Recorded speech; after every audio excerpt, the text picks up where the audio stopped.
you don't know who you are. The education we have does not make us confident. We even sing in church, say, our ancestors were worshipping stones, but we worship Jesus and we dance happily, insulting our ancestors. We are happy. They were not primitive savages. Somebody said they were, and we accepted it. Whenever I meet great people, I become overwhelmed because I get to learn a lot of things in life. You know what? Today we are meeting a legend. And I bet you don't want to miss any word from this man. My name is Honey, and I am here with Be Bright. We are in the residence of a living legend. Prof, we are much grateful. Thank you. But Prof, how did you end up being a lecturer, and how was life as a lecturer? Yeah. I have always been interested in African culture. And so when I came to the university, I did a lot of research. And I found out that I was learning more than I ever learned in school. I mean, I was in school from 1940 to 1965. That's a long time of studying. But I never learned so much as when I started doing research in Ghana, in our own culture and traditions. And I felt that it is our traditions that will make us who we are. In other words, our traditions must shape us, must enable us to understand ourselves. Okay, I felt that if we want to build ourselves up, if we want to become anything, the proverb says,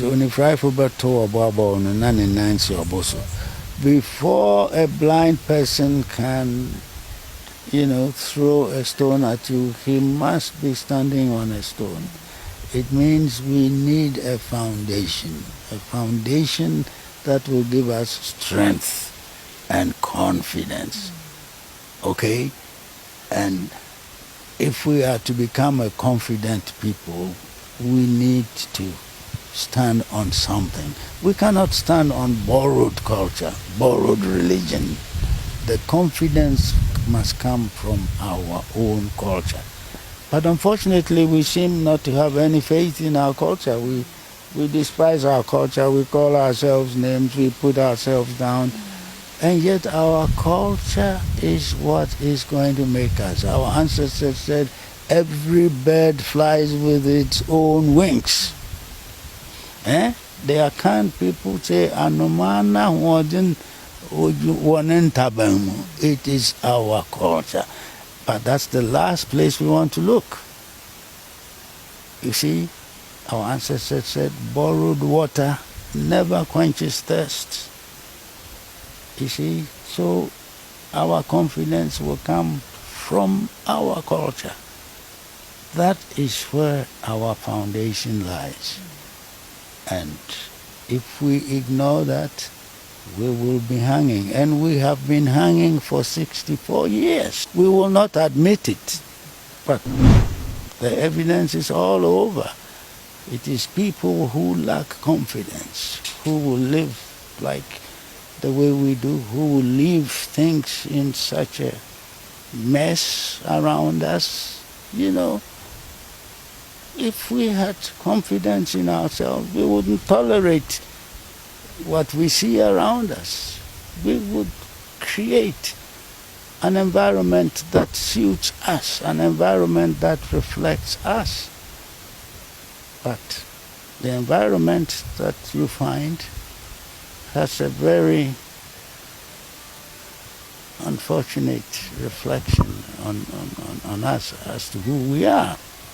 So, as a lecturer, I was trying to impart these ideas to my students, trying to let them know the value of African culture, the value of African religion, the value of African proverbs, African values, African customs, because this is what will make us a stable and confident people.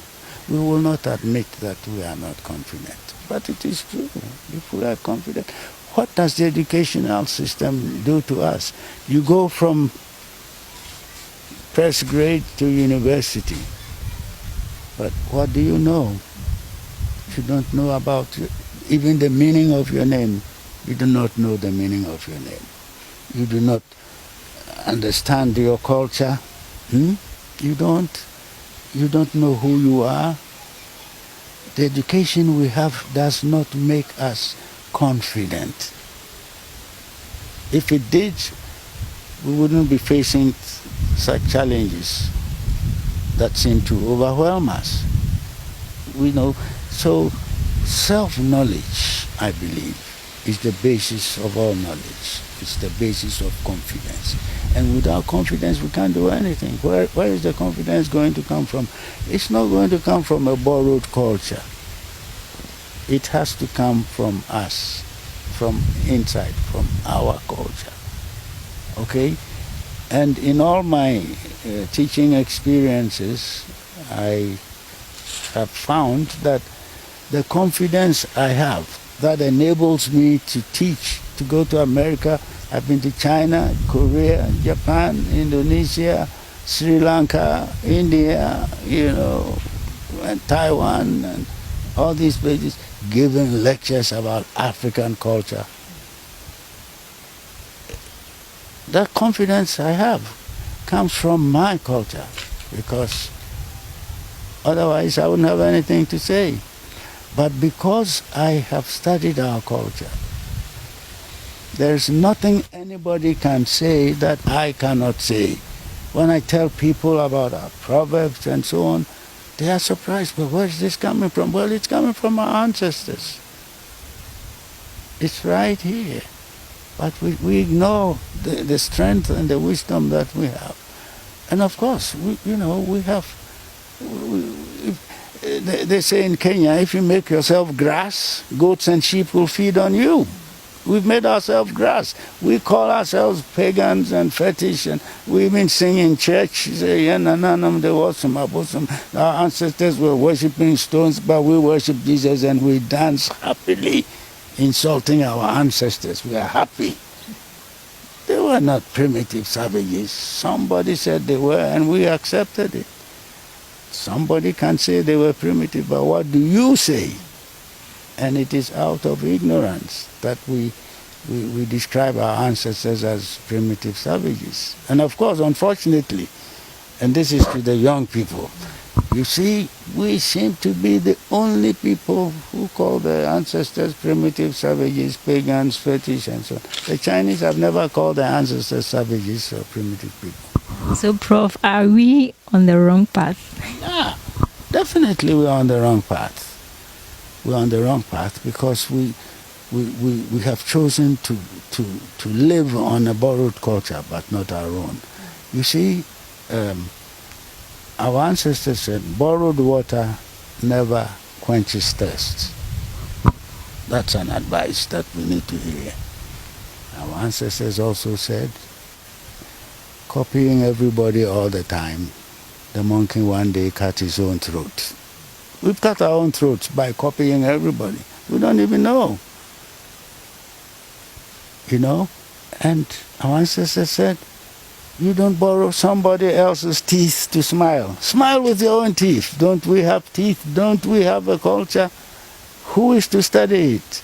Is it the foreigners who have to study it for us to go and read about it? Or we ourselves who have to delve into it and be the people who explain this culture to ourselves and to the outside world? So we are on the wrong path because we believe that, we can live on borrowed culture. Everything we want, somebody will give to us, okay?